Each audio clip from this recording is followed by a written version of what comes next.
sabe de onde se originou o mito do Ciclope? Tá vendo esse crânio aqui que o biólogo Henrique tá vendo? Que tem uma abertura no meio? Enfim, o crânio de elefante, de grande proboscídeos. Enfim, tipo, se conecta à mitologia grega. Os gregos, eles viam os fósseis, as ossadas de elefante e olhavam para isso e pensavam assim, gente, só pode ser de um ciclope. Enfim, eles não tinham conhecimento paleontológico moderno para identificar corretamente esse resto com pertencentes a criaturas extintas ou proboscídeos atuais, elefantes. Essa abertura, a cavidade nasal, onde a tromba se encaixa, no entanto,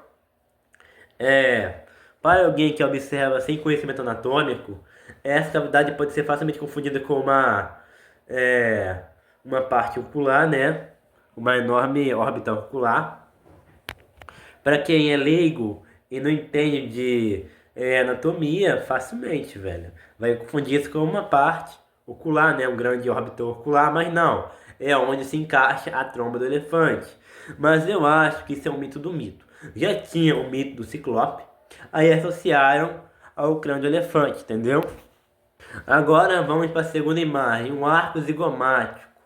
O arco zigomático, também conhecido como o osso malar, ou zigoma, é uma estrutura óssea que se estende lateralmente na face, formando a proeminência da bochecha. Entendeu? As funções é proteger as estruturas faciais delicadas, inserção muscular, serve como ponto de fixação para músculo importante da mastigação, como o músculo masseter, força na mordida. A inserção da masseter no arco zigomático permite que esse músculo exerça força ao fechar a mandíbula, contribuindo para a potência da mordida.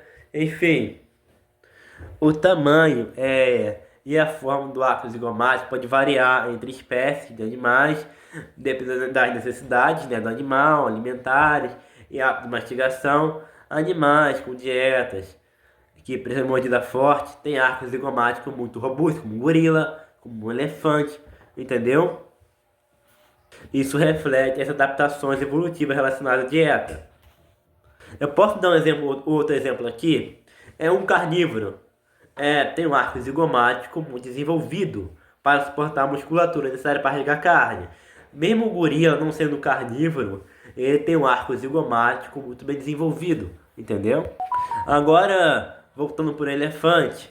Elefantes dependem muito dos seus molares para mastigar a vegetação.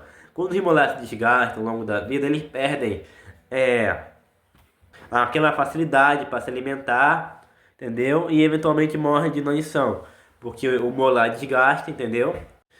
E não consegue mais comer. Os molares dos elefantes são grandes e possuem cristas transversais de esmalte ideais para triturar material vegetal existente. Eles possuem um número limitado de molares que se desgastam para frente ao longo da mandíbula ao longo da vida, entendeu? Enfim, à medida que envelhecem, esse alimento de vegetação abrasiva, os molares se desgastam gradualmente. Quando os molares se desgastam, o elefante não consegue mais mastigar, levando a desnutrição e eventualmente a morte por inanição. Esse processo é natural na vida selvagem, mas pode ser agravado pela perda de habitat e pela compensação por recursos. Enfim, cara, você vê uma parte espinhosa em cima, logo acima das vértebras torácicas. Enfim, falando sobre as vértebras torácicas, depois sobre esses espinhos aí, as vértebras torácicas são os ossos que formam a parte superior da coluna vertebral, localizada na região do tórax. Cada vértebra torácica se articula com o par de costelas, formando a caixa torácica. Enfim, esses espinhos aí, entre aspas, são projeções ósseas que se estendem dorsalmente a partir das vértebras, servem como ponto de fixação para músculos e ligamentos importantes para a postura e o movimento, entendeu? Os espinhos vão servir como ponto de fixação para músculos que controlam o movimento da coluna, da cabeça e do pescoço, entendeu? É basicamente isso. Agora vamos para a girafa. Enfim, você vê que a girafa ela anda na ponta dos dedos, do casco, entendeu? Enfim, A articulação de rete ou tarso corresponde à nossa articulação do tornozelo. É parte do calcanhar, mas está mais alto na perna da girafa. Entendeu? Enfim, nos humanos que andam plantrigado, entendeu? Na sola dos pés, com a sola do pé, olha aqui, ó. Um ser humano, quando ele anda, a nossa sola do pé, ela pisa, pera aí, olha aqui, ó. Nossa sola do pé, a gente anda, pera aí, dá pra ver aqui? A gente anda, olha aqui, ó, totalmente com o pé no chão. Já a girafa, ela não anda assim, ela anda na ponta do cara, dos dedos, entendeu? Isso significa que os ossos, que seriam o pé, o metatarso, são muito longos e formam uma parte considerável da perna. A articulação do jarrete, o calcanhar que você vê, fica elevado, entendeu? Entre aspas, o calcanhar, entre aspas, fica elevado e a parte que toca o chão são os cascos. Essa estrutura alongada das pernas contribuiu para a enorme altura da girafa, permitindo alcançar folhas mais altas e ter uma visão ampla. Enfim, andar na ponta dos dedos e ter pernas longas aumenta o comprimento do passo, tornando a corrida mais rápida e eficiente. Importante para escapar de predadores. Enfim, a estrutura das pernas é adaptada para suportar, né, o peso, para ter um suporte do peso e absorver o impacto da movimentação. É basicamente isso, pessoal. Enfim, essa imagem aí é do incrível biólogo Henrique, que foi lá em Brasília ver o elefante Sandro. Fica, Sandro. É isso.